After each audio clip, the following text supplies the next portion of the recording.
Good morning, everyone. This is Kamal Gohal from KNG Communication.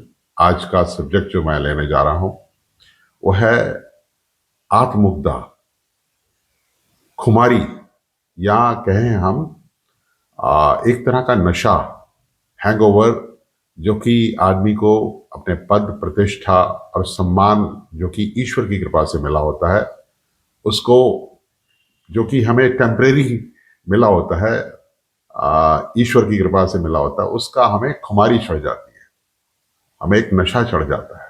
मैंने बहुत लोगों को बहुत नज़दीक से देखा, क्योंकि पब्लिक डीलिंग का मेरा प्रोफेशन रहा इंश्योरेंस की मार्केटिंग में, तो मैंने बहुत लोगों को देखा कि ईश्वर की कृपा से धन दौलत मिला तो वो नशा उनके ऊपर चढ़ जाता है और वो अपने व्यवहार में और वाणी में उसको प्रदर्शित करते हैं।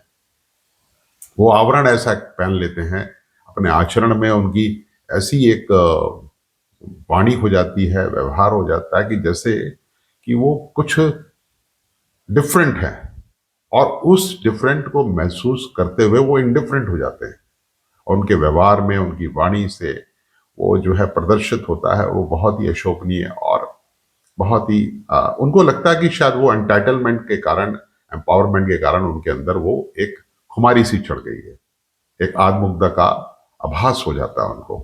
लेकिन वो होती है ईश कृपा। हमें लीज पे मिला हुआ इस जीवन, जिसको हम अपना समझ लेते हैं, उसके द्वारा दिए गए खेत, खेत उसके हैं, मालिक के हैं उसके, उसने हमें हमारे नाम कर दिए हैं फॉर टाइम बीइंग, और उसका हम एम्पावरमेंट और एंटाइटलमेंट लेकर अपने अंदर एक ऐसा नशा बना लेते हैं।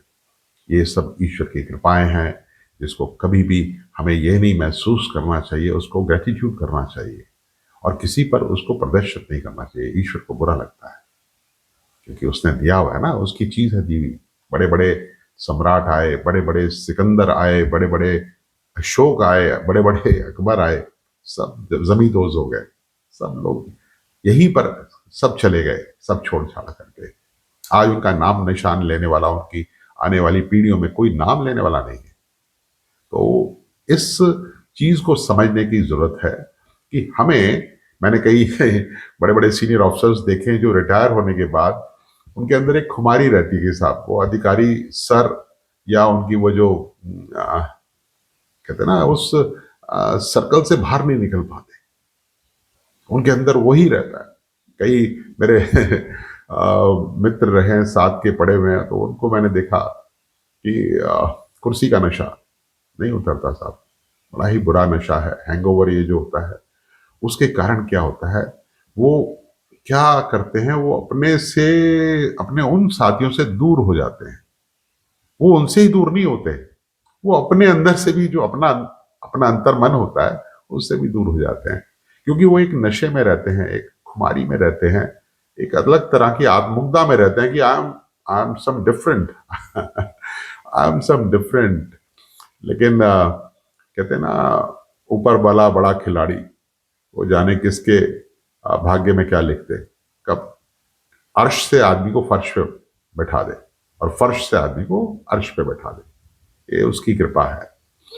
मुझे याद पड़ता है एक बार, असल में क्या होता है ना, आदमी को एक खुमारी खुद में होती है, कुछ उसके इर्द गिर्द जो लोग होते हैं उनमें खुमारी आ जाती है, कि जैसे कोई रिलेशन में होता है, अरे साहब वो हमारे वहां पर जो है, मेरे आईएएस ऑफिसर मेरे रिलेशन में है, वो है वहां पर कमिश्नर है साहब। एक तो स्वयं में खुमारी, एक उनके जो आसपास के इर्द गिर्द के लोग जो होते हैं उनमें खुमारी, और एक जो होती है कि जिनका कोई भी संबंध नहीं होता, और वो दूसरे का कृत्य किया होता है, दूसरे की एक्टिविटी की होती है, या उसने कोई कार्य किया होता है, वो अपने नाम पर ले लेते हैं कि साहब मैंने किया था, उसमें आदमी फंस जाता है। मैं बड़े एक छोटी सी स्टोरी के माध्यम से वो आपके बीच में रखना चाहूंगा। एक बार रविदास जी जो हैं, वो सुबह 2 बजे उठकर जो बनारस में गंगा मैया के रोज दर्शन करने जाया करते थे। एक बार गंगा मैया ने प्रसन्न होकर उनको एक बहुत अद्भुत, एक बहुमूल्य सा रतन उनको दिया कि बेटा मैं तेरे से प्रसन्न हूं। तो उसने कहा माँ मेरे लिए तो कोई कीमत नहीं है इसकी। उसने कहा नहीं, ये रख लो, मेरी पहचान रहेगी, मेरी आपको दी हुई चीज रहेगी, रखे अपने पास। रविदास जी ने स्वीकार किया, माँ जैसी आपकी कृपा, आप आपकी जैसी इच्छा। वो सुबह अंधेरे में से जब वापस जा रहे थे सीढ़ियों से ऊपर घाट पर से, तो ऊपर से राजा का मंत्री भी नीचे उतर के आ रहा था। उसने देखा कि रविदास के हाथ में एक बड़ी चमकती हुई वस्तु है। क्या है? उन्होंने देखने का प्रयास करने का लिया, तो उन्होंने बताया कि गंगा मैया ने मुझे ये as a gift, as a वरदान मुझे दिया है। तो उन्होंने कहा तुम क्या करोगे? मैंने कहा हाँ, मुझे तो कोई जरूरत नहीं है। उसने कहा मुझे दे दो। उन्होंने उसने मंत्री को दे दिया। अब मंत्री ने क्या करा, वो जो उसको कहानी उसने सुनी थी वही जाकर राजा को बता दी कि राजा, आज मैं रोज जाता हूँ गंगा जी के दर्शन के लिए, आज गंगा मैया मुझसे प्रसन्न हो गई और ये बहुमूल्य रतन मुझे दिया जो कि मैं आपको दे रहा हूँ। तो राजा बड़े प्रसन्न हुए। मंत्री तुम तो बहुत ही निष्ठावान और बहुत ही आ,